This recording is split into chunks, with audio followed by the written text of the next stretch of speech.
vou convidar você para a gente poder estar abrindo a nossa Bíblia, para a gente poder estar começando esse culto, abrindo este culto, lendo a palavra.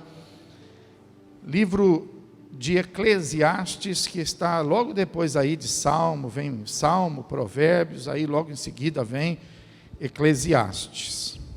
Você sabe que todo atleta, antes de fazer a prova, ele vai se aquecendo, né?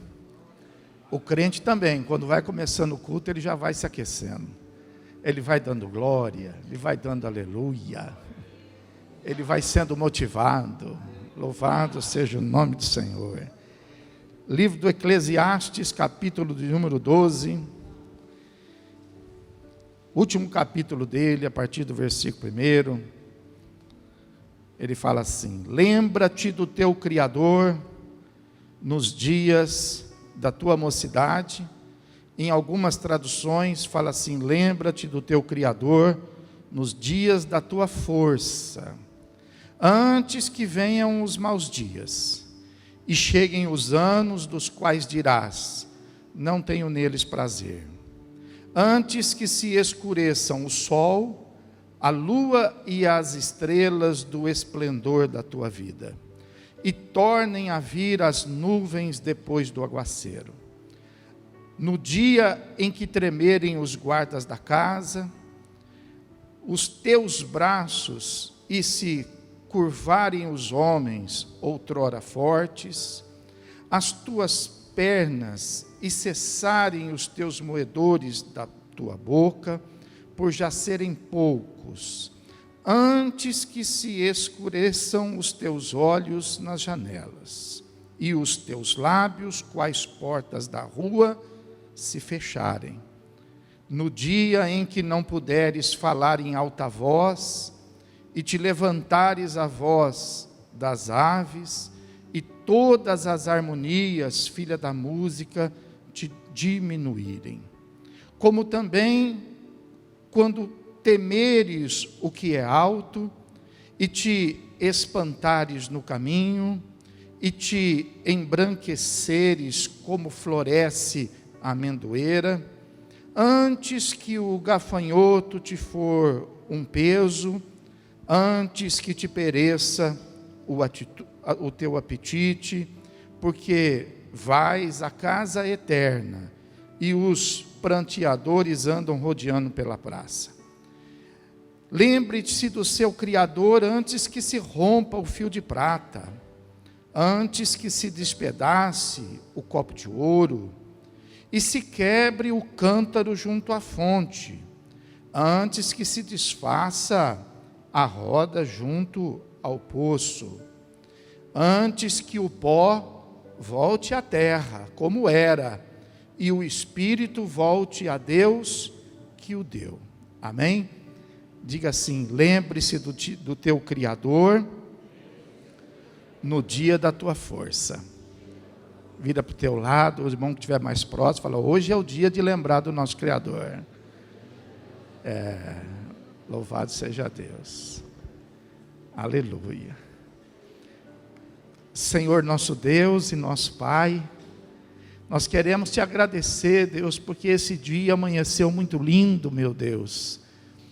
Nós sabemos, Pai, que estava um pouco nublado lá fora, mas estava muito lindo dentro do nosso coração, Deus, porque a tua presença logo cedo nos despertou, nos colocou de pé, Senhor, e nos fez lembrar que hoje era o dia de estarmos indo para a casa do Senhor, meu Deus. Meu Deus, nós te louvamos porque o teu Espírito Santo tem nos feito lembrar de ti todos os dias, meu Deus. Nós temos acordado na tua presença, nós temos vivido cada dia na tua presença, e nós temos tido, meu Deus, a graça, a honra e o prazer de poder em cada anoitecer glorificar e exaltar o teu santo e o teu bendito nome, Pai. Obrigado pela oportunidade, meu Deus, de poder estar na tua casa antes que todas estas coisas aconteçam, Pai. E antes que haja realmente um motivo para que nós pudéssemos dizer: eu por causa disso preciso ir na igreja hoje. Nós estamos aqui só porque nós queremos te adorar, Deus. Nós estamos aqui só porque nós queremos te glorificar, Deus. Nós estamos aqui porque muitas coisas o Senhor tem feito por nós, Pai. E nós precisamos levantar as nossas mãos para te agradecer. Nós precisamos abrir os nossos lábios para te louvar. Nós precisamos sentar à roda da tua mesa para ouvir a tua palavra e aprender de ti, Senhor. Recebe-nos, ó Deus, no teu santuário. Recebe-nos, ó Deus, em tua presença e derrama gloriosamente, meu Deus, sobre nossas vidas o teu Espírito Santo, meu Deus. Assim, ó Pai, nós te louvamos, assim nós te adoramos, no nome de Jesus Cristo, teu Filho, agora e para todo sempre. Aquele que está feliz por estar na casa do Senhor, diga comigo amém. Vamos louvar o Senhor com toda a força da nossa fé.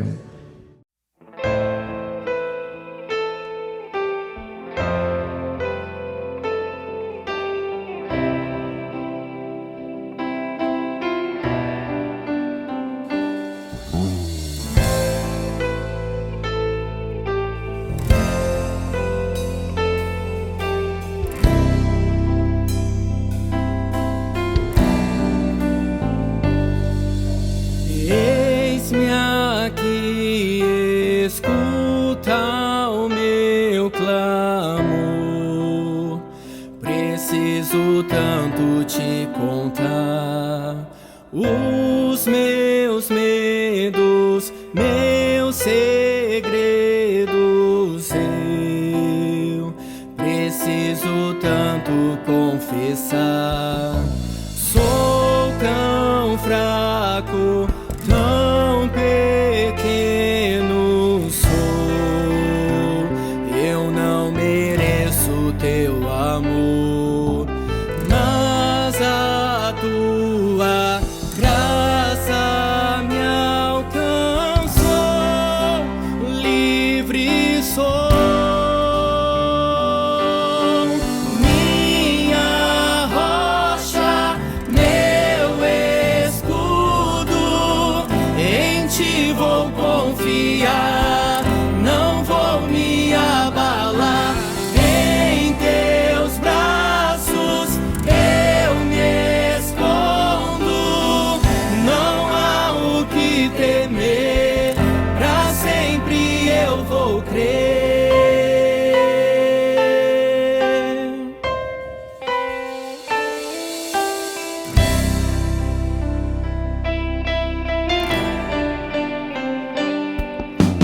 Eis-me aqui, escuta o meu clamor.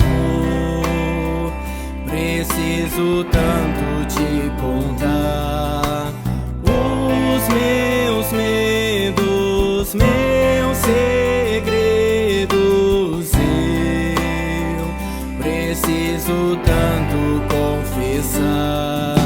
Sou tão fraco, tão pequeno sou.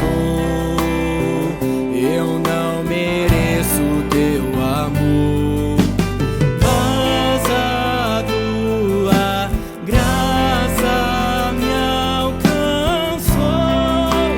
Livre sou.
Paz do Senhor Jesus, irmãos.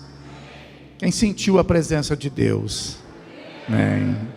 Foi maravilhoso, não foi? Foi um momento muito especial. Nós estamos cheios de Deus, cheios da presença dEle. E sabe por que Deus faz isso com a gente? É para que a gente possa compartilhar, irmão. Para que a gente possa entregar. Deus nos dá para que a gente possa distribuir. Amém? Glória a Deus. Pegue a sua palavra, sua Bíblia aí, livro do profeta Daniel, no capítulo de número 3.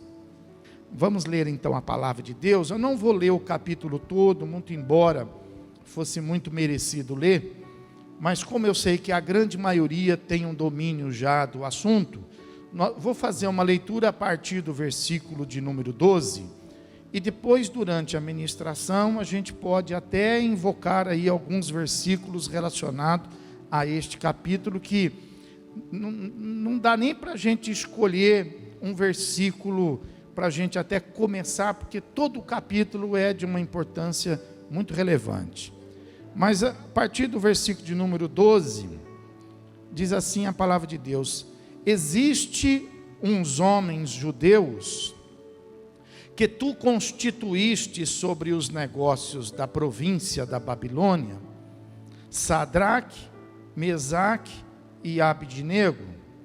Estes homens, ó rei, não fizeram caso de ti, a teus deuses não servem, nem adoram a imagem de ouro que levantaste.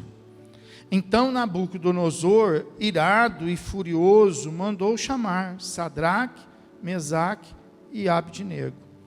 E trouxeram a estes homens perante o rei. Falou Nabucodonosor e lhes disse: é verdade, Sadraque, Mesaque e Abidnego, que vós não servis a meus deuses, nem adorais a imagem de ouro que levantei? Agora, pois, estai dispostos, e quando ouvirdes o som da trombeta, do pífaro, da cítara, da harpa, do saltério, da gaita de foles, prostrai-vos e adorai a imagem que fiz. Porém, se não a adorardes, sereis no mesmo instante lançados na fornalha de fogo ardente.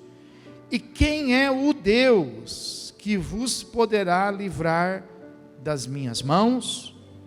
Responderam Sadraque, Mesaque e Abidnego ao rei: ó Nabucodonosor, quanto a isto não necessitamos te responder.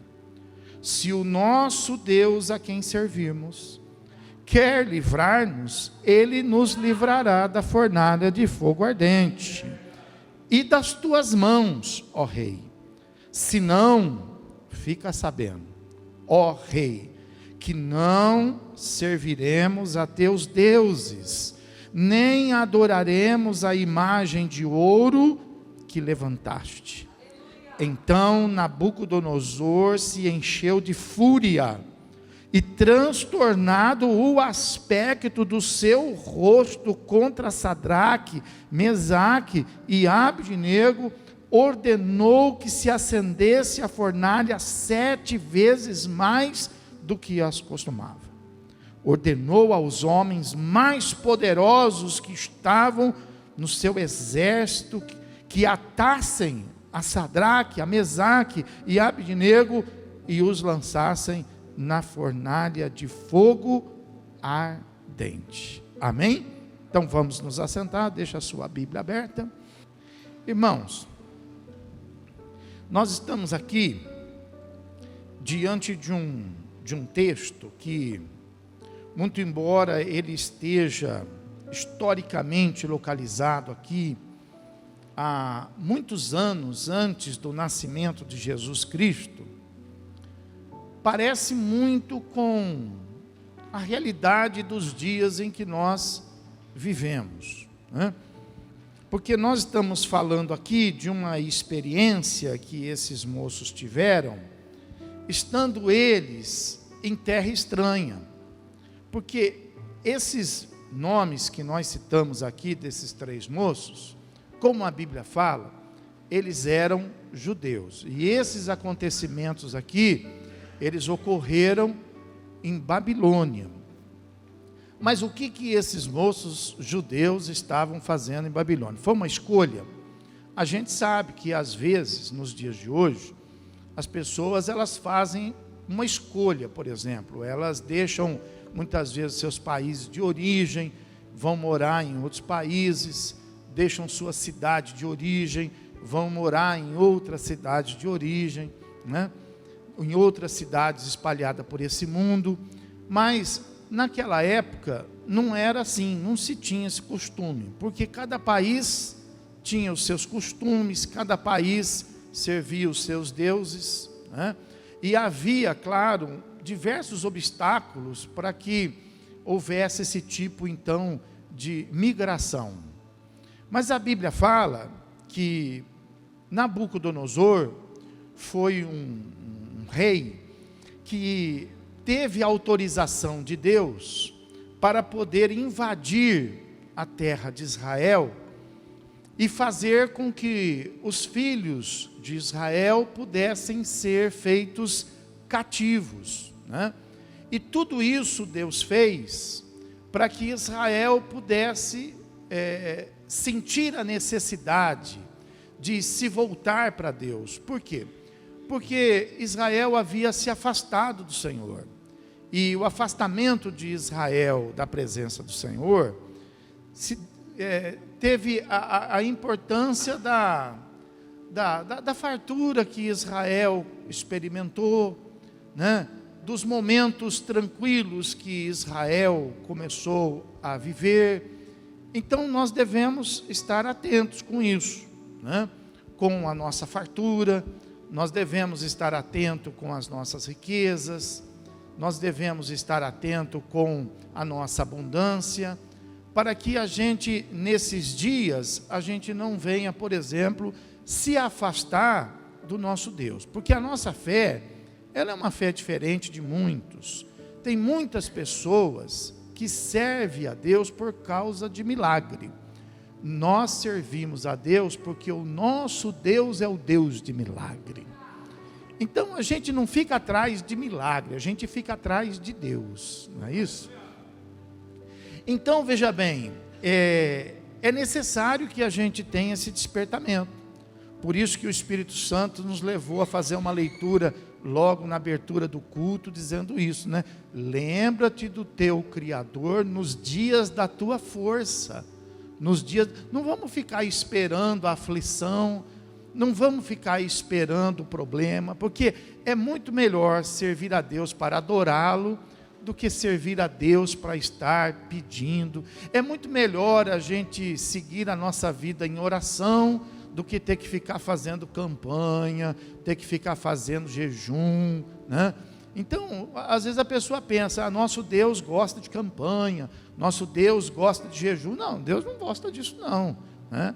Para Deus não teria nem necessidade de campanha, de jejum, dessas coisas que muitas vezes de levantar de madrugada para orar. Não. Isso é necessário quando a gente não está conseguindo resolver os nossos problemas. Então é necessário a gente fazer uma campanha. É necessário, quando a gente precisa de um despertamento, é necessário a gente fazer um jejum, não é? Mas se a gente tiver despertado, se a gente tiver abençoado, então é muito melhor a gente orar em todo o tempo. É o que o apóstolo nos ensina: orai não de madrugada, né? Orai não 3, 4 horas seguidas, mas ele fala assim: orai sem cessar, né? Essa é a melhor vida espiritual que nós poderíamos ter, e que você precisa aprender, né? Você precisa aprender a não ter que se aproximar de Deus, não, você precisa aprender a permanecer na presença de Deus, é isso. Então Israel, por causa de tanta coisa fácil, acabou se afastando de tudo aquilo que os arremetia até Deus. E aí então Deus permitiu que Nabucodonosor, um rei estranho, né, fosse lá e fizesse Israel cativo. E o que fez Nabucodonosor?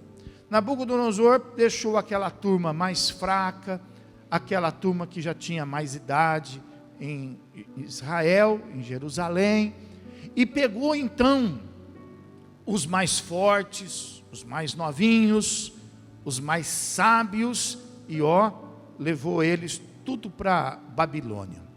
De forma que eles estavam agora em Babilônia, que era uma terra estranha, mas eles tinham levado consigo a fé de origem, eles tinham levado consigo todo o conhecimento que eles tinham da palavra de Deus, né? Então, veja que é muito parecido com a nossa vida hoje, né? Nós estamos numa terra que é estranha para nós, né? A terra que a gente está morando hoje, ela tem um costume diferente do nosso, ela tem um estilo de vida que é diferente do nosso, tem uns deuses que são diferentes do nosso Deus, tem uns rituais que são diferentes das nossas práticas de fé. Então, a Bíblia fala que eles estavam lá, mas eles não se misturaram com aquilo lá, né? Logo no começo do livro de Daniel, no primeiro capítulo, vai falar que junto com esses moços, por exemplo, estava também Daniel. E a Bíblia fala que eles não quiseram nem se misturar com o tipo de comida que era oferecida para eles lá, e eles então ficaram com uma comida diferente, para que eles não se misturassem com os costumes daquele povo. Mas acontece que aqueles moços eram moços muito capazes, né? E é por isso que nós, irmãos, precisamos nos dedicar, a fim de que nós possamos ser capazes em tudo aquilo que a gente se propõe fazer, sabe?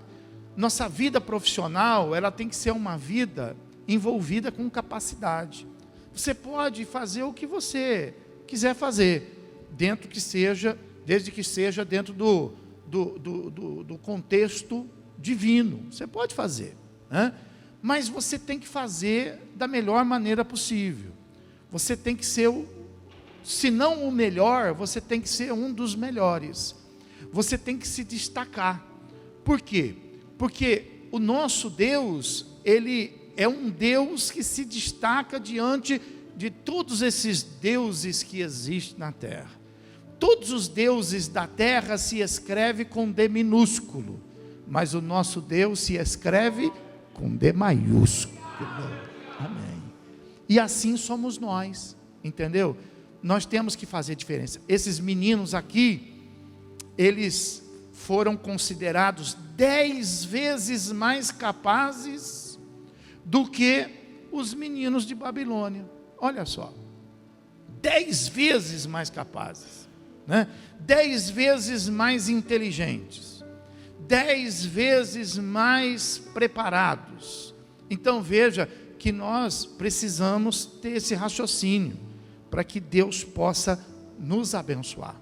Então a Bíblia fala que eles foram, por causa disso, por causa dessa capacidade, porque tem gente que fica assim: Deus, abre uma porta. Deus, eles buscavam a Deus. Falaram: Deus, eu não quero ser escravo aqui em Babilônia. Nós estamos aqui já exilado, mas ainda ter que ser escravo. Você veja, a mesma coisa de José. José vai escravo para o Egito, mas ele não chegou lá e falou assim: então aqui eu não sou daqui, a minha vida vai acabar aqui na escravidão. Não, ele buscou a Deus, e ele se capacitou em Deus, e ele foi crescendo no reino do Egito, até se tornar governador. Não é isso? Então, a gente vê às vezes as pessoas orando, as pessoas buscando, mas você também tem que tomar algumas atitudes, para que você possa crescer, para que você possa melhorar. E eles então foram parar entre os mais destacados do reino de Babilônia. Por exemplo, Daniel se tornou um dos principais dos sátrapas e governador. Esses meninos estavam aqui, olha, a Bíblia fala aí no capítulo de número 3, e lá no versículo de número 2, que o rei Nabucodonosor mandou chamar, isso é uma ordem aí, né, de patente, em ordem decrescente, tá? Esse versículo está em ordem de patente decrescente. Então fala assim, que mandou ajuntar, os principais, que eram os sátrapas, depois os prefeitos, depois os governadores, depois os juízes, depois os tesoureiros, depois os magistrados, os conselheiros e todos os oficiais das províncias. Eram os principais cargos de Babilônia. E no meio desses principais, quem que estava? Sadraque, Mesaque e quem eram eles? Estrangeiros, judeus. Quem eram eles? Crente. Então, nós somos crentes. Amém? Então lá na sua empresa, quem que vai se destacar? O crente. Lá na sua comunidade, quem vai destacar? O crente. Aonde nós estivermos, quem que vai se destacar? Os crentes. Você pode profetizar isso comigo? Destacar. Escuta, mas eu estou precisando dessa pessoa. Quem que eu vou chamar? Chama fulano. Mas chamar fulano, porque ele sabe, além de saber, ele é crente. Entendeu, pessoal? Então, no meio dos oficiais, não foi no meio dos escravos, não. Nós estamos num mundo esquisito. Nós estamos num mundo estranho para nós. Nós não somos deste mundo que nós vivemos. Mas nesse mundo que nós estamos, nós precisamos ser um dos principais. Amém, irmão? Você vai abrir um negócio, você tem que ser um dos principais.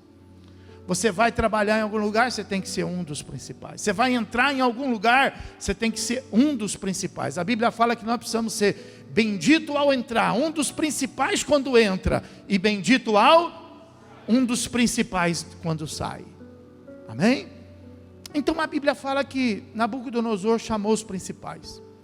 E qual era a intenção de Nabucodonosor? Diz o versículo 1 do capítulo 3, que o rei Nabucodonosor fez uma imagem de ouro, que tinha 60 côvados de altura e 6 de largura. Levantou-a no campo de Dura, na província da, olha aí, Babilônia. Mas eu quero que você, lá no versículo 2, na parte B do versículo, onde termina aquela relação dos oficiais que nós falamos, onde chega lá, e os oficiais da província, aí seguindo fala assim, que eles foram chamados para que viessem a consagração, diga consagração, da imagem que o rei Nabucodonosor tinha levantado. Então veja, não era uma imagem qualquer. O rei levantou lá uma imagem, mas essa imagem era para ser consagrada. Consagrada. Bom, se nós estamos falando em consagração, nós estamos falando em divindade. Não estamos falando, não é um monumento de inauguração. Não estava se inaugurando nada.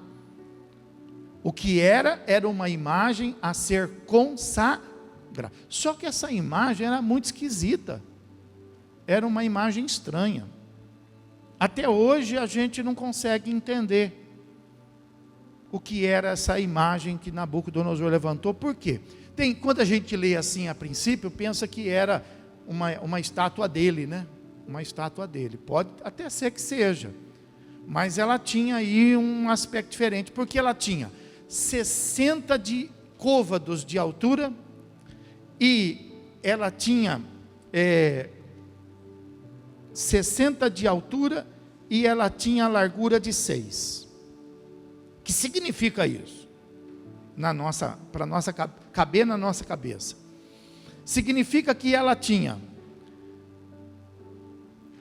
10 metros, ou melhor, 30 metros de altura, 60 côvados. Cada côvado tem mais ou menos aí acho no máximo 50 centímetros. Então, se ela tinha, por exemplo, 60 côvados de altura, Então, numa escala normal, seria aí acima de 10 metros, mas a história conta que ela chegava, por exemplo, aí entre 10 e 30 metros de altura. Mas a Bíblia fala que ela tinha 6 côvados de largura. Ela tinha, no máximo, 3 metros de largura. Então ela era muito comprida, porém ela era muito estreita, para ser uma imagem de pessoa. Então, deduz-se que, né, esses 60 metros aí que ela pode ter atingido, ela viesse deformar a fisionomia de uma pessoa. Então, ou ele fez a imagem dele e colocou lá em cima, ou isso era apenas uma coisa, né, estranha, comprida, alta, como se fosse aí um tipo de obelisco, né? Mas o que importa é que, muito embora não tivesse uma expressão, era uma imagem que poderia ser consagrada, que iria ser consagrada. Nós temos muita coisa hoje que não tem expressão e que é consagrada, né? Por exemplo, qual que é a expressão, por exemplo, de uma pirâmide?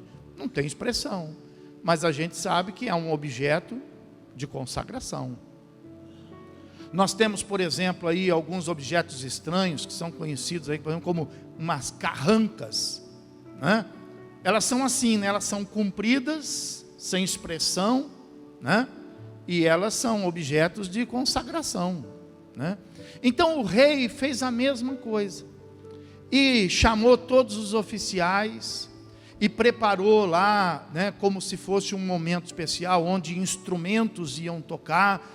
E quando aqueles instrumentos dessem, né, o sonido, então todos os oficiais de Babilônia iam ter que se prostrar em forma de adoração, iam ter que se curvar, iam ter que... Muito bem, Sadraque, Mesaque e Abidnego foram lá, eles, né, faziam parte dos oficiais, então eles foram. Mas acontece que aí tocou os instrumentos, o pífaro, a cítara, tocou a harpa, tocou, e todo mundo se curvou, e ficou muito fácil ver naquela multidão 3 pessoas de pé. Oh, meu Deus! E chega então essa notícia para o rei. Eles chegaram e disseram assim: o rei, ó, no meio de todos aí, existem 3 pessoas aí que não servem os teus deuses e não se prostram diante da estátua de ouro que o Senhor ergueu. E o Senhor disse que quem não se prostrasse seria lançado na fornalha ardente. Então o rei manda chamar os 3. E aí o rei, depois já de ter feito a ameaça, porque a ameaça já existia, ó, quem não se curvar vai ser lançado na fornalha. E o que não faltava em Babilônia naquela época eram fornalhas, porque eles estavam construindo aquele monumento de cidade, que foi uma das principais do mundo, né? Então eles estavam fazendo muita obra, né, de tijolos, então fornalha não faltava. Então a Bíblia fala que depois da ameaça, então o rei mandou chamá-los, porque eles não se curvaram diante daquela ameaça. E aí o rei então chega para eles e fala exatamente o que nós lemos aí, né? Olha, eu vou dar mais uma oportunidade para vocês, para que vocês, quando ouvirem os instrumentos tocar, para que vocês possam se prostrar. Lá no versículo 15, fala lá, ó, vocês precisam se prostrar, precisam se encurvar e adorar a imagem que fiz. Porém, se não adorardes, sereis no mesmo instante lançados na fornalha de fogo ardente. Agora, veja bem, já não era mais uma ameaça.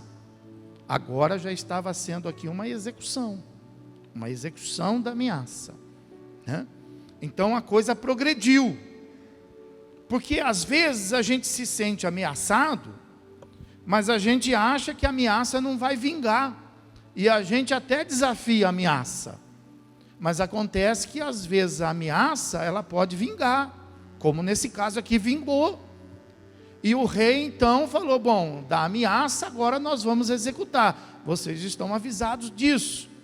Ao que diz a Bíblia, né, o rei disse assim para ele: então, é melhor vocês obedecerem, versículo 15, porque senão vocês vão ser lançados na fornalha de fogo ardente.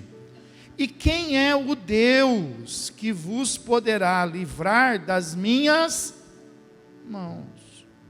Está vendo aí? Então veja que ele estava dizendo assim: olha, não adianta vocês resistirem, porque vocês não vão conseguir escapar, vocês não vão conseguir fugir dessa situação. Então é melhor vocês se curvarem, é melhor vocês se prostrarem, né? Mas acontece que os meninos então responderam assim, no versículo de número 16, olha bem, eles responderam assim, né? Sadraque, Mesaque e Abednego: ó Nabucodonosor, quanto a isto, não necessitamos te responder. Se o nosso Deus a quem servimos quer livrar-nos, Ele nos livrará da fornalha de fogo ardente e das tuas mãos, ó rei. Se não, fica sabendo, ó rei, que não serviremos aos teus deuses, nem adoraremos a imagem de ouro que foi levantada. Está vendo aí? Então, veja que eles não estão dizendo assim: olha, nós não vamos servir, não vamos nos prostrar, não vamos adorar, porque o nosso Deus vai nos garantir. Não, eles não falaram isso, eles entenderam a ameaça. Então, é muito importante que você entenda isso na sua vida lá fora, porque muitas vezes você acha que as pessoas estão ameaçando o seu Deus. Muitas vezes você acha que a pessoa, né, ela está ameaçando você. Então eles souberam identificar aquela situação. Eles não disseram assim: ah, essa luta é por causa, né, do Deus que eles querem desmascarar, eles querem desmontar o meu Deus. Não, eles não pensaram assim, porque veja que eles não compraram essa ideia. Eles não disseram assim: não, Deus vai nos garantir. Não. O que eles disseram? Eles disseram assim: olha, nós não temos que responder para o Senhor, nós não vamos falar assim: não, mas o nosso Deus é Deus, não, porque não existe Deus sobre a face da terra, né, que seja maior do que... Eles não defenderam Deus, muito pelo contrário, eles disseram assim: ó Nabucodonosor, nós não temos que responder para o Senhor, porque nosso Deus não depende da gente, não somos nós que mandamos nele, não é Ele que nos serve, mas somos nós que servimos a Ele.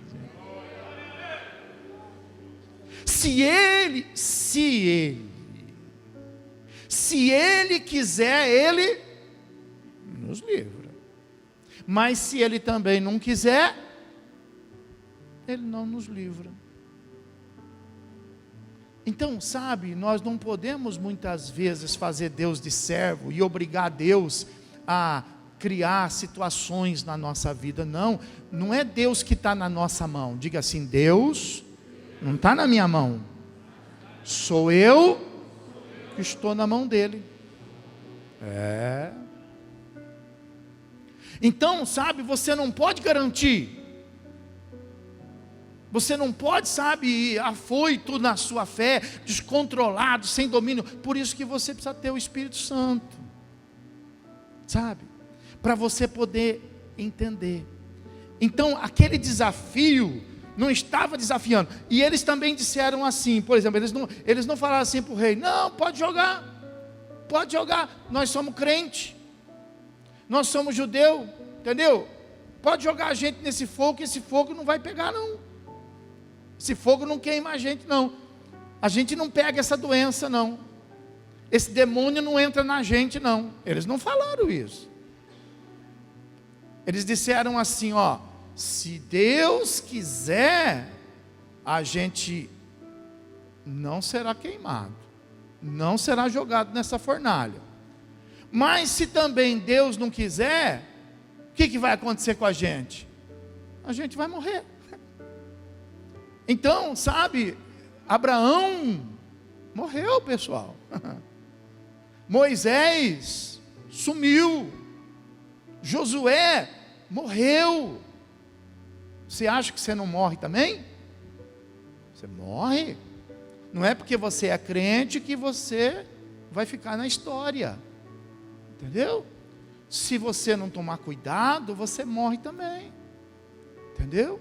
Então, às vezes a pessoa, ela vive como se ela fosse viver diferente, como se ela fosse, porque ela serve a um Deus, né? E ela fosse viver nesse mundo 200, 300, 400 anos. Não é não.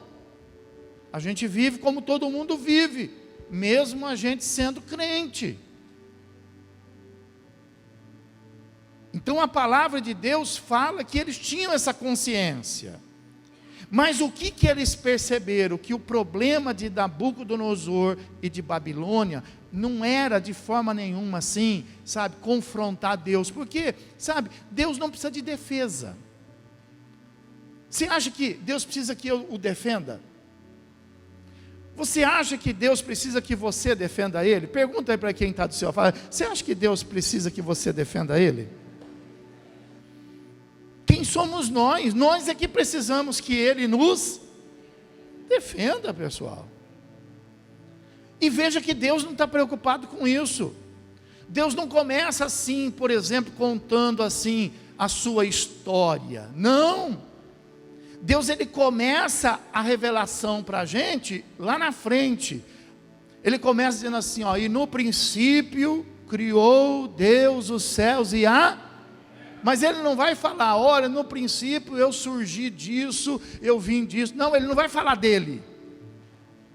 E por que Ele não vai falar dele? Porque quando Moisés fez essa pergunta para ele, falou assim: escuta, eu vou chegar lá e eu vou falar que quem me enviou. Aí ele falou dele. Ele falou: quando você vai chegar lá, quando você chegar lá, você vai falar que o eu sou te enviou. Não tenho que dar satisfação. Você acha que Deus tem que dar satisfação para nós? Nós é que temos que dar satisfação para Deus. Ele é. Diga comigo: Ele é. Se você abrir em João, abre lá em João. João capítulo 20, versículo 30 e versículo 31.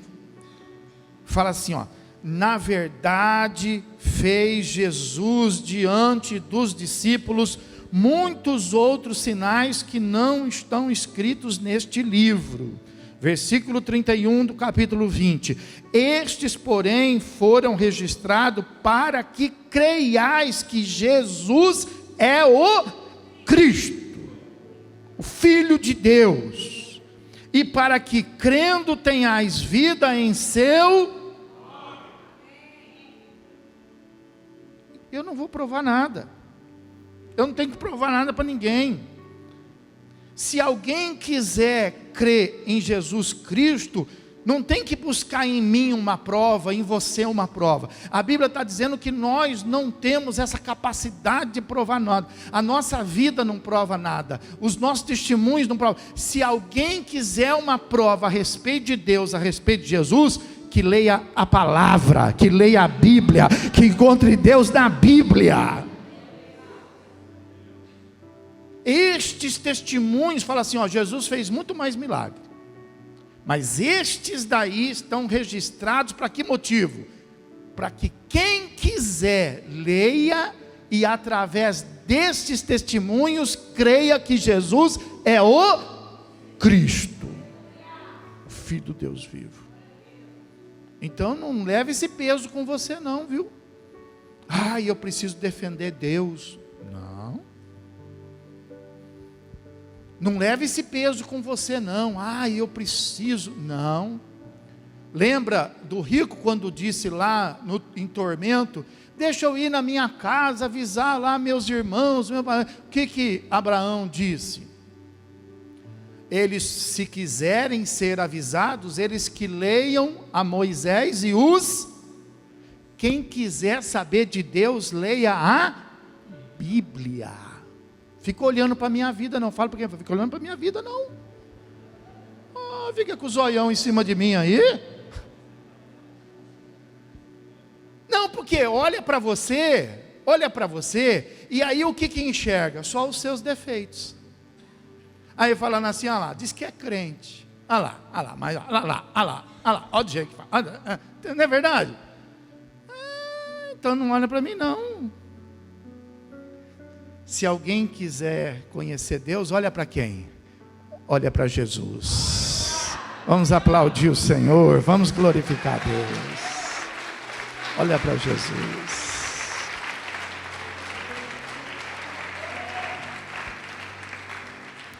Então não pense que você tem que passar os seus apertos para você poder, dizer assim, não, eu tenho que defender Deus, não passa seus apertos por causa disso, não.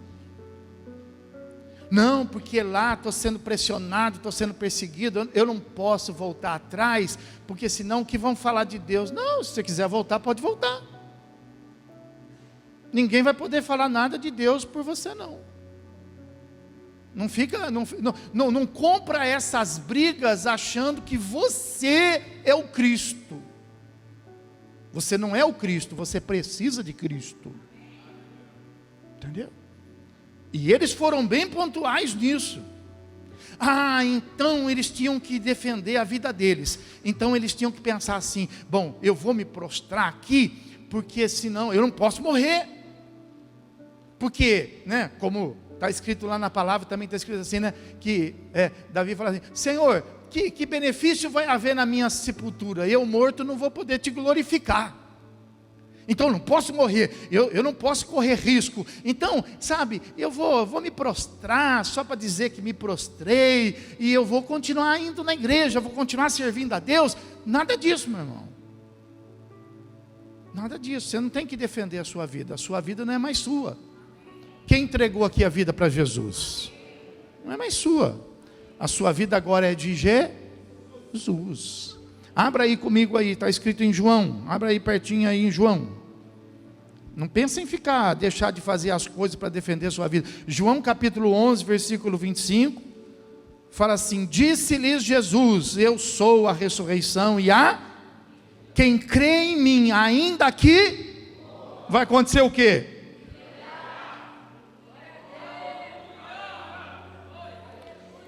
Então, quando eles responderam aquilo para Nabucodonosor, eles não ficaram confundidos. Eles não estavam, porque às vezes a pessoa faz alguma coisa para Deus, depois fica reclamando. Aí, tá vendo? Aí, agora, só porque eu sou crente, eu tenho que ficar. Não, irmão, não reclama não, irmão. Não faça nada para Deus, não. Não faça nada por Deus, não. Entendeu? Mas então, se eu não fizer, eu vou morrer. Se você crê em Jesus, você não morre, você vive para... Mas então por que eu tenho que enfrentar? Aí sim, tem uma coisa que leva você a enfrentar situações. É a defesa da sua fé. É diferente. Você precisa tomar posições para defender a sua fé. Veja que eles não tinham certeza assim, momentânea de nada. O que eles tinham lá? Certeza da fé. Se Deus quiser, Ele nos livra. Se Deus... Então, o diabo, ele sabe que ele não pode, através de você, destruir a história de Deus, porque mesmo que a gente seja destruído, Deus continua sendo Deus. O diabo sabe que não adianta nos matar, porque mesmo que ele nos mate, se a gente estiver crendo em Jesus, ainda que a gente morra, a gente viverá. Então qual era a estratégia daquele demônio que tomou Nabucodonosor? Fazer com que aqueles meninos negassem a sua fé. Fé. Se prostra, se dobra. Então, é isso que nós temos. O mundo quer que eu engula. O mundo quer que eu negue. O mundo, sabe, não tem como mudar a história de Deus, não tem como mudar a minha eternidade. Então o mundo quer que eu mude, que eu engula, que eu trave, que eu fique mudo diante da minha fé, porque aí destrói a minha história com Deus, destrói a sua história com Deus. Amém, irmãos? Então veja bem, a história era a fé deles. Ele queria, por isso que houve a ameaça, e por isso que houve a sentença ali executada. Aí o que aconteceu depois daquilo? A Bíblia fala que, como de fato, aqueles meninos foram atados, amarrados e foram levados para a fornalha. E quando eles foram levados para a fornalha, eles poderiam ter recuado. Eles poderiam ter dito assim, não, porque a gente pensa que às vezes as coisas vão parar na ameaça. A gente pensa que às vezes as coisas vão parar no meio da execução, mas eles estavam vendo que a coisa ia acontecer, e como de fato aconteceu, eles foram jogados dentro da fornalha, e eles não recuaram. E por que eles chegaram a esse ponto? Por causa da fé. Porque, muito embora eles não tivessem lido em João, como nós podemos ler, mas eles sabiam que aqueles que estavam em Deus, tinham a promessa de uma vida eterna, pessoal. Você não tem essa convicção? Isso não fala nada com você? Então, sabe, os nossos riscos, porque nós corremos riscos, e nós temos que enfrentar a situação. De repente a nossa fornalha pode ser o nosso desemprego. De repente a nossa fornalha possa ser a nossa anulação de todos os meios sociais. É anula que fala, né? Agora o pessoal está anulando, né? Cancelando. Então, de repente a sua fornalha pode ser você ser cancelado. De repente a sua fornalha pode ser algo assim, sabe, de relacionamento. Mas escuta, mas se eu ficar desempregado? De repente a sua fornalha pode ser a ameaça dos seus filhos lá na escola. De repente a sua fornalha pode ser o fato de você ser, expurgado, de você ser descredenciado, de você ser tirado, quem sabe lá da herança familiar. Pode ser a sua fornalha. E aí você fala assim, puxa, e o que eu vou fazer agora? Então, você não tem que se preocupar com Deus, você não tem que se preocupar com a sua vida, porque a sua vida está nas mãos de Deus. Você tem que se preocupar com a sua fé. Qual é a sua fé? Qual é a sua fé? O diabo, ele não pode mudar a história de Deus. O diabo não pode mudar a eternidade, mas o diabo pode mudar a sua fé. E por que ele tenta mudar a sua fé? Pega a Bíblia aí, vamos lá. Olha lá. Ele tenta mudar a sua fé, porque é o seguinte, Êxodo capítulo 20. Pega aí, Êxodo capítulo 20. Versículo de número 2 até o versículo número 5 fala assim: eu sou o Senhor teu Deus, que te tirei da terra do Egito, da casa da servidão. Não terás outros deuses diante de mim. Não farás para ti imagem de escultura, nem semelhança alguma do que há em cima nem embaixo na terra. Isso faz sentido para você? Isso tem que fazer sentido para você. Isso é princípio de fé. Não farás para ti imagem de escultura, nada que seja semelhança alguma do que há em cima no céu, nem embaixo da terra, nem nas águas debaixo da terra. Não as adorar. Isso faz sentido para você? Nem lhes dará culto. Por quê? Porque eu sou o seu dono. Eu sou o teu Deus. E eu sou Deus suficiente, sou Deus zeloso. Amém, irmão? Então isso é princípio de fé. Tem coisa que a gente pode fazer, mas a gente não pode se dobrar. A gente pode trabalhar. A gente pode oferecer o melhor que a gente tem. A gente pode estar sociável. A gente só não pode se dobrar. É princípio de obediência. Amarás em primeiro lugar o Senhor teu, de que maneira? Como você ama alguém? Não, como você ama a Deus, em forma de adoração. Adoração, Deus é Deus. Tudo que toma o lugar de Deus é idolatria. Tudo que você tem que se curvar, tudo que você tem que se dobrar. Mas tem lugar que para você ir, você vai ter que se curvar. Tem coisa que você vai fazer que você tem que se dobrar, porque aquilo é consagrado. Aquilo não era uma inauguração de uma estrada.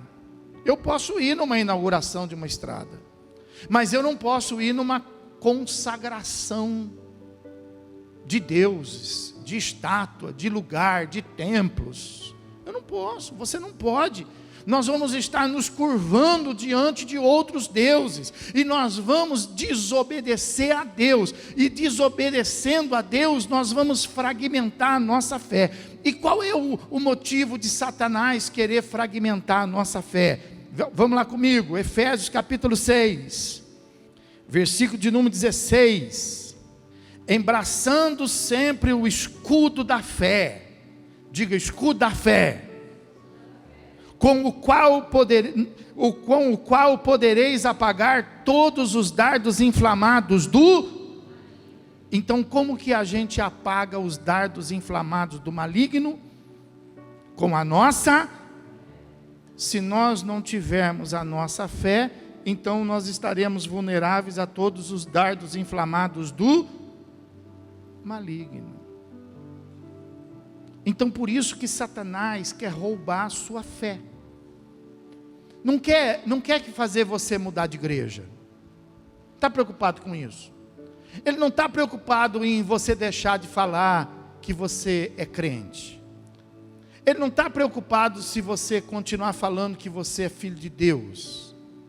Ele não está preocupado. Veja que ele fez isso com Jesus. Ele foi tentando Jesus, e Jesus em tudo, mas ele não estava preocupado com aquilo, até que ele chegou onde ele queria. Ele disse assim, se prostrado me adorar, não precisa nem fazer nada, te dou tudo. Então, o que Satanás quer? Que a gente se prostre, entendeu? Você pode até vir domingo que vem aqui de novo na igreja, mas de todas as maneiras ele vai tentar te desencaminhar durante a semana.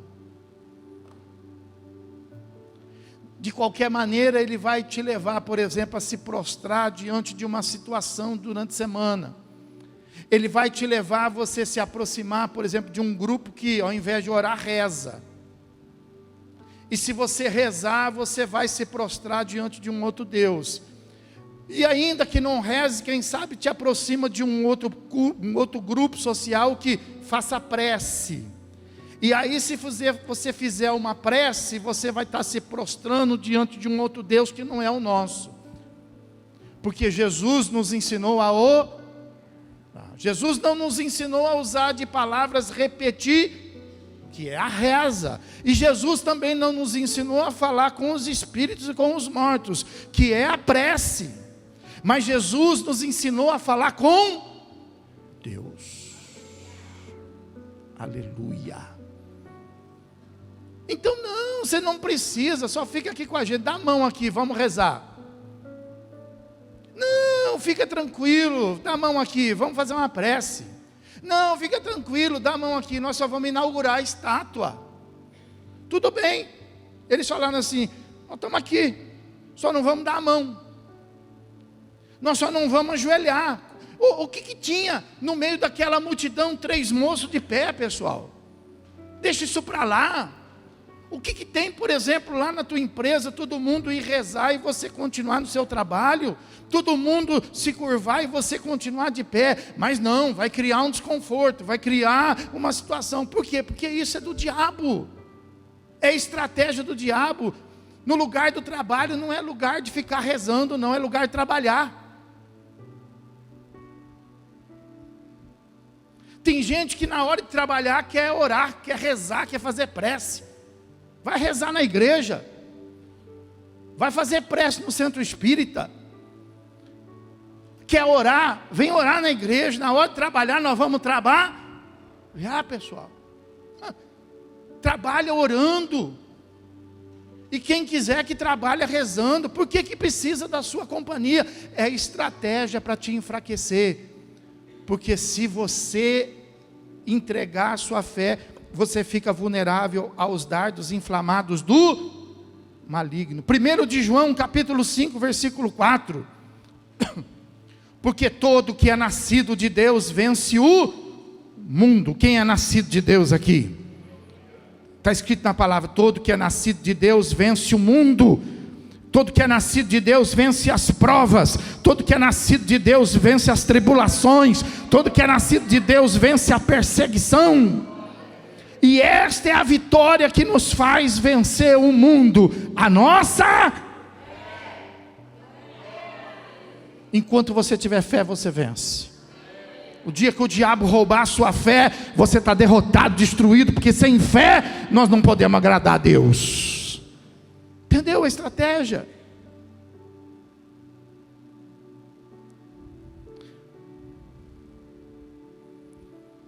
Hebreus capítulo 11, versículo 6 fala assim, de fato, sem fé é impossível agradar a Deus. Porquanto é necessário que aqueles que se aproximam de Deus creiam que Ele existe e que se torna galardoador daqueles que o buscam. Efésios capítulo 2, versículo de 8 a 9 fala assim: porque pela graça sois salvos mediante a fé, e isto não vem de vós, é dom de Deus, e não de obras, para que ninguém se glorie. Fé, irmão. O diabo não quer roubar o seu dinheiro. Às vezes ele rouba seu dinheiro para você perder o quê? Ele não está preocupado com a sua saúde. Às vezes ele ataca a sua saúde para você perder o quê? O diabo não está preocupado com as coisas. O dinheiro não vai fazer nada lá no inferno. As coisas não vão mudar nada lá no inferno. Mas as pessoas mudam muito. Ao invés de ele ficar sozinho, é mais um que ele consegue para levar para o inferno. Diga assim: para trás de mim, Satanás. Não farás para ti imagem de escultura, nem coisa alguma semelhante do que há em cima nu, nem embaixo nem debaixo das águas na terra.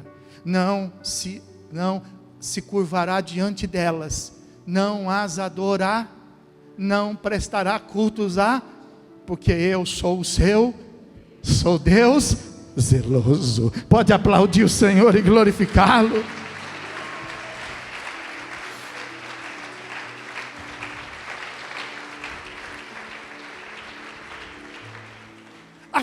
A nossa fé se revela não naquilo que a gente fala. Não adianta a gente falar: não, eu sou de Jesus, não, eu sou filho de Deus, não, eu sou crente. A fé se revela naquilo que a gente faz. Por quê? Porque está escrito na palavra. O que está escrito na palavra, pastor? Que a fé sem obra é o quê? Morta. Não adianta eu falar, eu preciso fazer.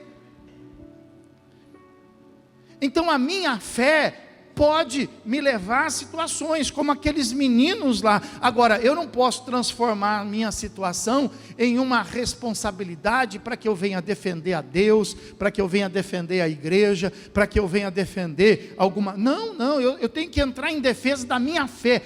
Essas coisas, elas não estão mais vulneráveis à variação. Eu é que estou vulnerável. Eu que posso estar salvo e perder a minha salvação.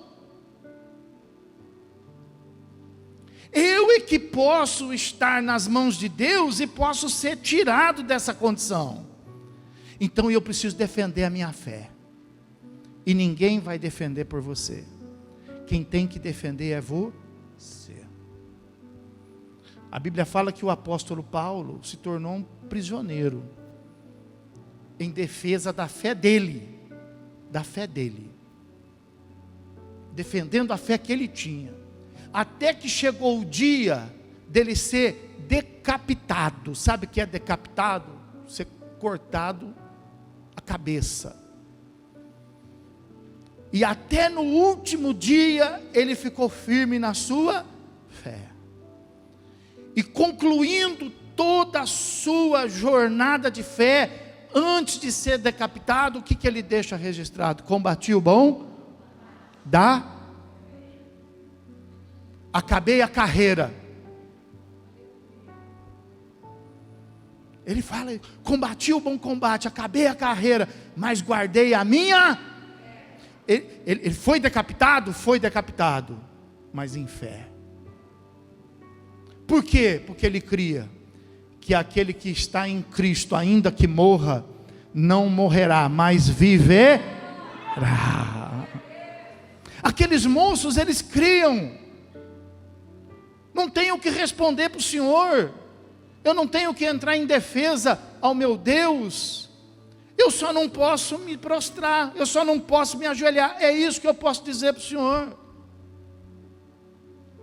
A gente não tem que responder nada para ninguém, não tem que arrumar desculpa, a gente não tem que mentir, a gente não tem que inventar uma história, a gente só precisa falar, eu sou crente, eu tenho um Deus. Fala assim, eu tenho um Deus, eu tenho uma fé, dá para respeitar a minha fé. A gente respeita a fé de todo mundo. Por que todo mundo vai desrespeitar a nossa fé? Ah, mas eu vou te ameaçar. O que eu posso fazer? Então ameaça. Mas eu vou te matar. O que eu posso fazer? Vou obrigar meu Deus a me livrar das tuas mãos. Se Ele quiser, Ele me livra. Se Ele não quiser, eu morro. Mas a minha fé eu não posso negar. Porque não é uma questão de ordem momentânea. A minha fé é uma questão de eternidade. Eu não posso trocar a minha eternidade por um prato de lentilha. Não posso trocar a minha primogenitura por um prato de lentilha. Eu não posso trocar aqui as promessas de Deus por um favor terreno, passageiro. Esaú fez isso, mas nós não podemos fazer isso. Nós temos o testemunho de Esaú. Pastor, mas se eu for para a fornalha? Foi. A Bíblia fala que lançaram os 3 na fornalha. Podiam ter morrido, não podiam? A gente sabe que não morreu, né? Quem sabe que não morreu? Todo mundo sabe, né? Mas podia ter morrido, não podia? E se eles tivessem morrido, nós íamos chorar a morte deles? Nós íamos dar glória a Deus pela fé deles. Porque ainda que eles tivessem morrido, Deus dele não ia mudar. Ainda que eles tivessem morrido, eles não iam ter desaparecido. Eles iam ter a promessa da vida eterna. Mas a Bíblia fala que lançaram 3. E o rei olha e vê. E quando ele olha, ele vê 4, ele deixa bem claro. Ele fala, tem 4 lá dentro. Quanto nós jogamos? 3. Mas eu não estou louco, eu estou vendo 4. E além de ver 4, um parece ser o Filho de Deus. E era. Não só parecia, como era. E aqueles meninos andaram no meio do fogo. E aqueles meninos passeavam. Diz a Bíblia que amarraram a mão dele, as amarras das mãos se queimaram, mas nenhum fio de cabelo se queimou. Aleluia. E quando eles saíram de lá, quando eles foram tirados de lá, com as roupas que eles foram lançados, eles foram tirados de lá. E aí sabe o que Nabucodonosor teve que falar? que em toda a terra ninguém fale mais nada acerca desse Deus, porque não há Deus igual a este como desse menino. A fé deles, ao invés deles se curvarem, quem se curvou? Nabucodonosor se curvou. Entendeu, irmãos? Então, sabe, diga para quem está do teu lado, fala, eu tenho um Deus. Aleluia. E ainda, diga assim, e ainda que eu tenha que ser liberto no fogo, eu creio nele. Pode aplaudir o Senhor e glorificar.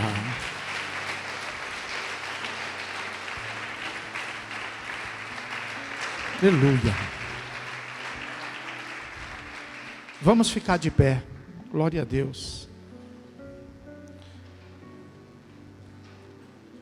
Nós vamos começar junho. Junho é essa luta aí, irmão. De um monte de gente querendo fazer você se dobrar. As escolas tentando fazer seus filhos e você se dobrar.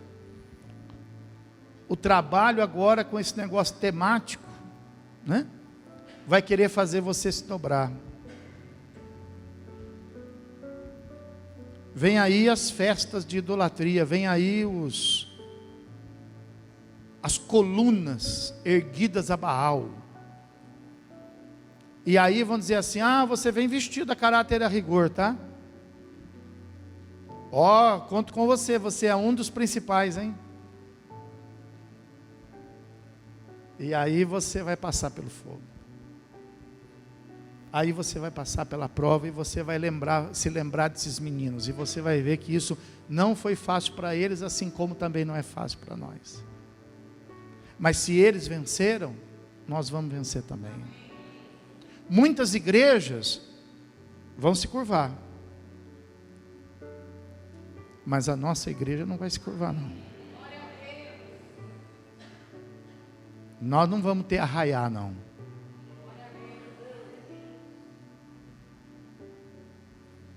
Nós vamos continuar celebrando Jesus. Nós não vamos descer na escala, não. Nós vamos continuar servindo ao nome que está escrito acima de todos os nomes. Mas se você não fizer, seus filhos vão ser prejudicados. Mas se você não fizer, você vai perder o emprego. Mas se você não fizer, você vai ser perseguido. Mas se você não fizer, você vai ser malquisto.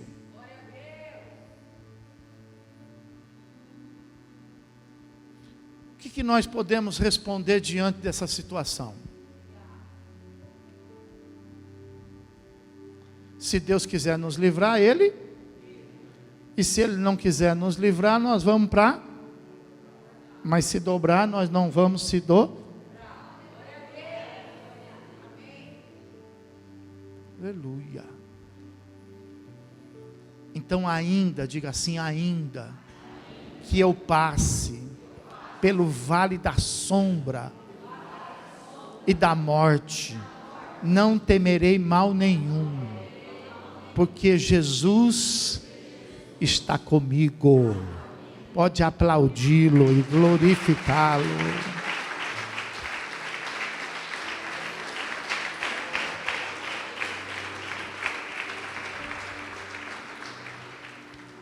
Ele me livra da fornalha do desemprego. Ele me livra da fornalha da perseguição. Ele me livra da fornalha que qualquer homem possa criar para que a nossa vida venha a ser lançada. Ele é um Deus zeloso. Quem sabe você já está no meio de uma fornalha. Não tenha medo, não. Não fique escondido, não. Declare a todo mundo, em alto som e bem claro: olha, o que Deus vai fazer eu não sei, mas que eu tenho um Deus, eu tenho. Diga assim: não me envergonho do Evangelho, porque Ele é o poder de Deus na vida de todo aquele que crê. Aleluia.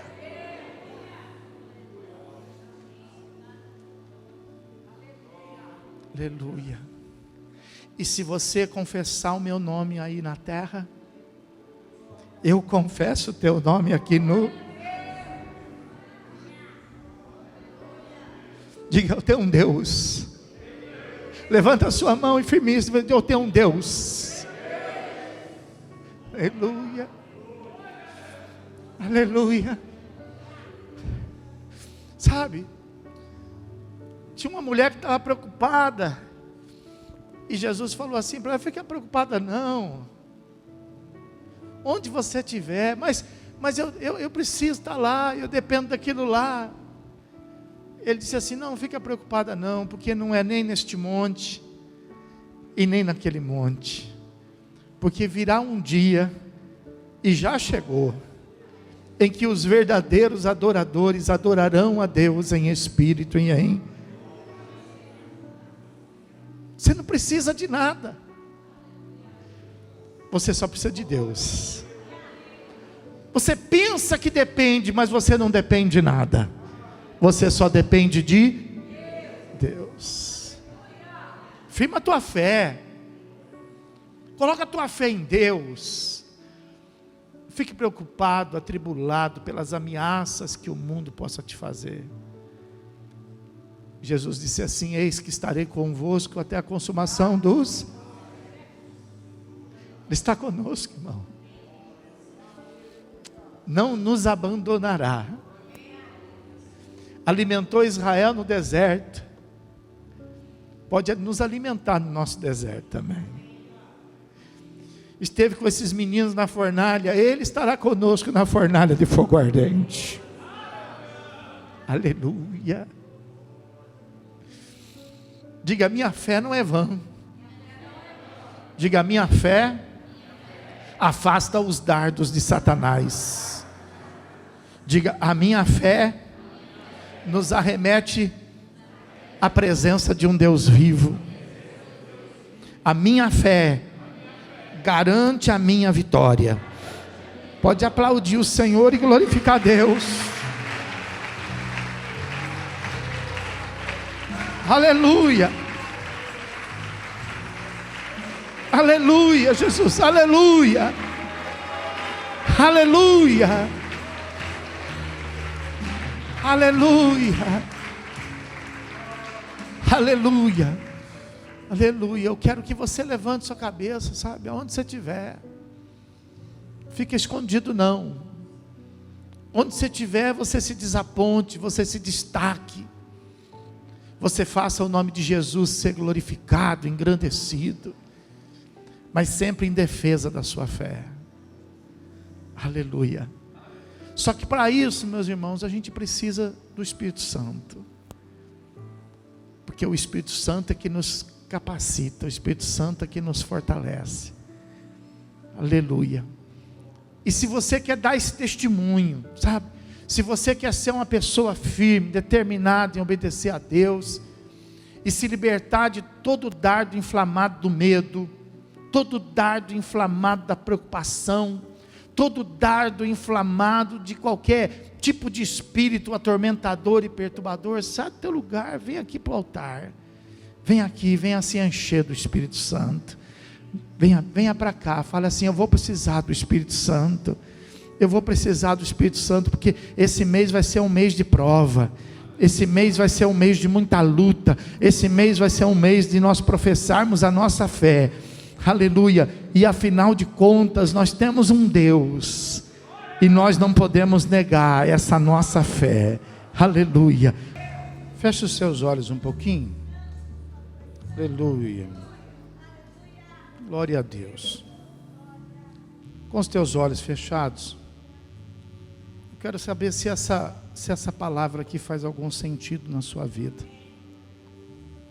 Se tem alguma coisa que está te ameaçando, se tem alguma coisa que está confrontando aí a sua fé, se por algum motivo você em alguns momentos da sua vida você tem se escondido, você tem escalado, se de alguma maneira você tem fugido. Então essa palavra, ela é oportuna para que você possa repensar e para que você possa compreender que tudo nesse mundo, não somente a nossa fé, traz riscos, traz confrontos. Qualquer pensamento tem confronto. E tem gente que por pouco pensamento às vezes morre. Às vezes por causa de uma ideologia morre. Às vezes por causa de uma tradição morre. E às vezes a nossa fé, ela não nos faz tomar nenhum tipo de atitude, nenhum tipo de decisão, porque a nossa fé não tem consistência. Ela é apenas um convencimento, mas ela não é uma conversão. Então eu quero que você coloque tua mão assim no coração. Eu quero que você busque a presença do Senhor Jesus nesta noite, para que o Senhor Jesus possa derramar sobre a tua vida uma abundância, um rio,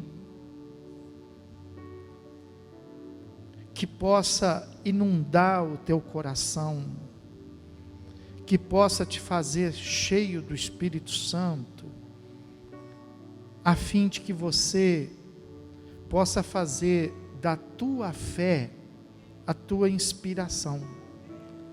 Se tiver que correr risco por algum motivo, que seja pela tua fé.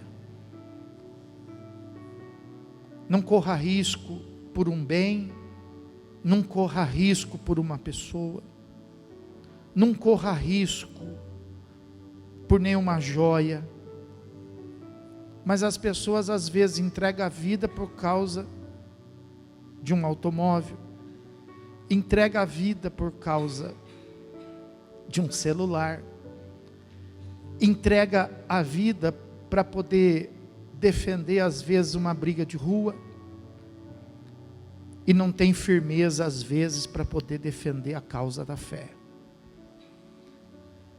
Às vezes a pessoa entrega a vida por causa de uma posição política, mas nós muitas vezes não estamos preparados a participar de um confronto da fé. Quero orar pela tua vida hoje. Quero orar para que isso mude na sua vida, para que a tua fé seja a pedra mais preciosa, porque nada neste mundo pode te garantir o que a tua fé te garante. A tua fé te garante que todas as coisas, elas cooperam para o bem daqueles que amam a Deus. Ainda que quando aos teus olhos, a situação ficou sem controle. Ainda que quando aos teus olhos, você ficou em perigo, ainda que aos teus olhos tiver à sua frente uma fornalha, ainda que aos teus olhos você estiver a um passo de ser decapitado, crucificado, a única coisa que você tem, você não tem nada nesse mundo, você veio sem nada, e desse mundo você vai embora sem nada. A única coisa que a gente consegue adquirir nesse mundo e levar para a eternidade é a nossa fé. É a única coisa. É a única coisa que vai passar por esse fogo, que vai passar por essa fornalha, que vai passar pela qualquer tribulação, que passa por qualquer tempestade, que passa por qualquer fornalha, que passa por qualquer autoridade, que passa por qualquer experiência, que passa até mesmo pela morte, é a nossa fé. Então, se tem uma coisa que você deve se enriquecer, é da sua fé. Se enriqueça dela, e não deixa que ninguém te roube, e não deixe que ninguém enfraqueça, e não deixe que ninguém te assalte, e não deixe que ninguém te desvie, não deixe que ninguém te engane, não deixe que ninguém te iluda. Pede para o Senhor, fala: Senhor, eu preciso que o Senhor me acrescente a fé, meu Senhor. O pastor está dizendo que é a única coisa que eu preciso ter, de fato. É a única coisa que nós nos tornamos dono, irmãos, é da nossa fé. O resto nada é nosso, nada é nosso. Nós não temos escritura de nada. Temos escritura temporariamente nos cartórios das coisas que a gente compra, mas isso não é nosso também. A única coisa que nós podemos adquirir nesse mundo é essa fé. Pela fé Abraão saiu sem destino. Pela fé Moisés voltou para o Egito, mesmo sabendo que era sentenciado de morte. Foi pela fé que o Mar Vermelho se abriu. Foi pela fé que Israel foi sustentado no deserto. Foi pela fé que Raabe correu o risco e escondeu dentro de casa os espias. Foi pela fé que Elias enfrentou os 400 profetas de Baal. Foi pela fé que os profetas profetizaram. Foi pela fé que os apóstolos largaram tudo para seguir a Cristo. Foi pela fé que o Espírito Santo veio no dia de Pentecostes. Foi pela fé que a igreja foi edificada em Cristo Jesus, nosso Senhor. E é pela fé que as portas do inferno não prevalecerão contra ela. Foi pela fé que na ilha de Pátimos, exilado, sozinho, a Bíblia fala que naquele dia, no primeiro dia da semana, João ouviu uma voz atrás dele.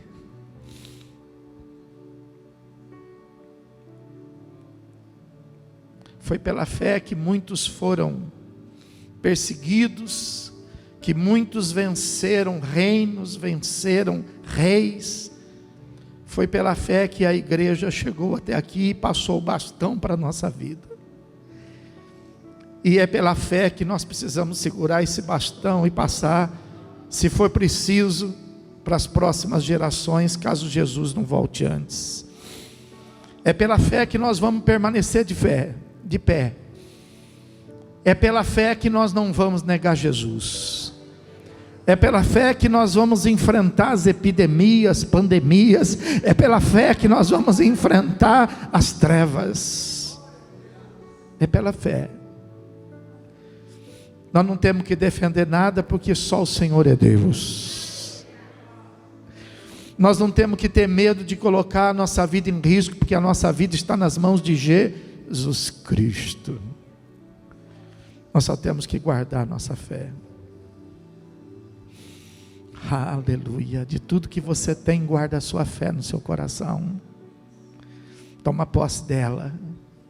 Aleluia. E assuma sua posição em Cristo nesta noite.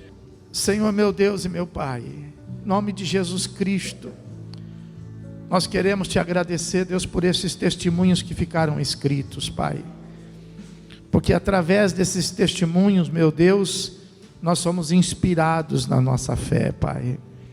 E nós te pedimos agora para que o Senhor possa nos revestir, meu Deus, de toda a força e de todo o poder, Senhor.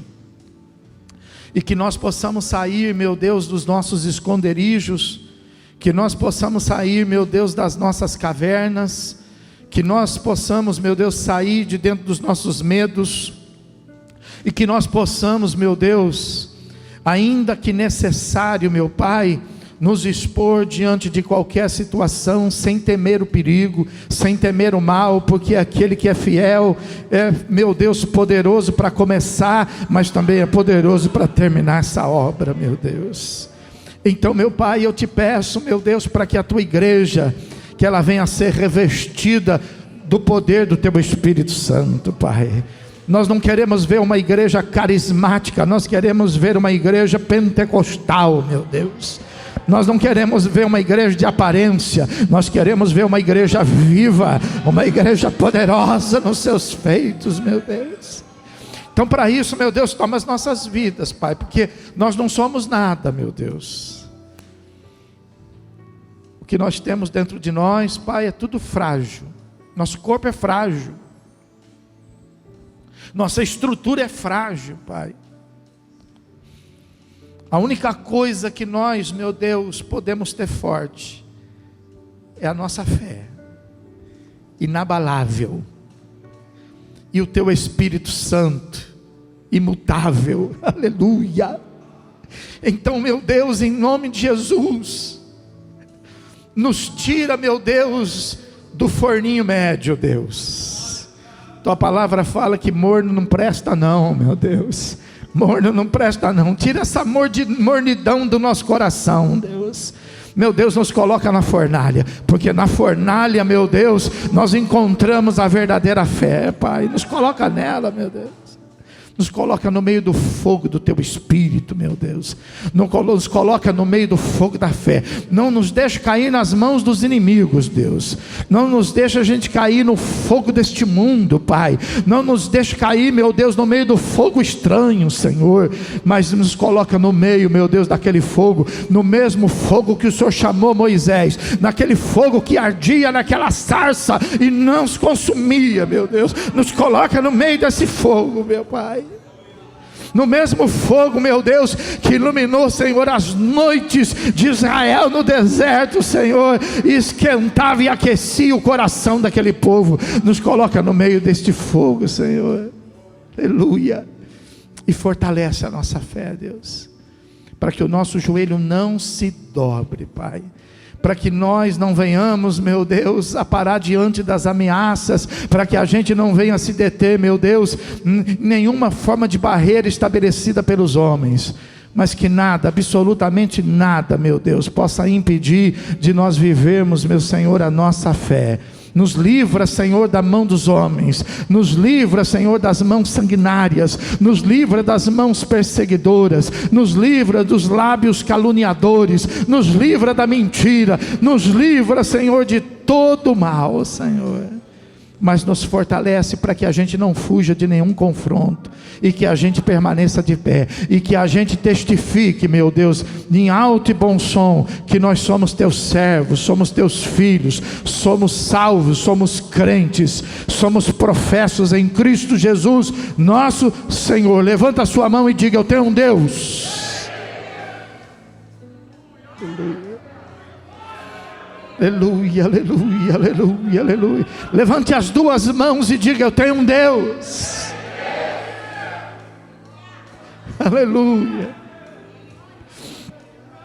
Louvado seja Deus, louvado seja Deus. Pai querido, abençoa teu povo, Senhor, para que nós possamos, meu Deus, prosseguir na nossa fé, Pai. Que nós possamos levantar a bandeira, Senhor, aleluia, mas não é a nossa bandeira, não é a bandeira de nada desta terra, mas é, meu Deus, a bandeira do Evangelho, meu Deus, que nós possamos levantar a bandeira de Jesus Cristo, meu Pai, que nós possamos, meu Deus, tomar posse da vitória e tomar posse da vida eterna que está em Cristo Jesus, nosso Senhor, meu Deus.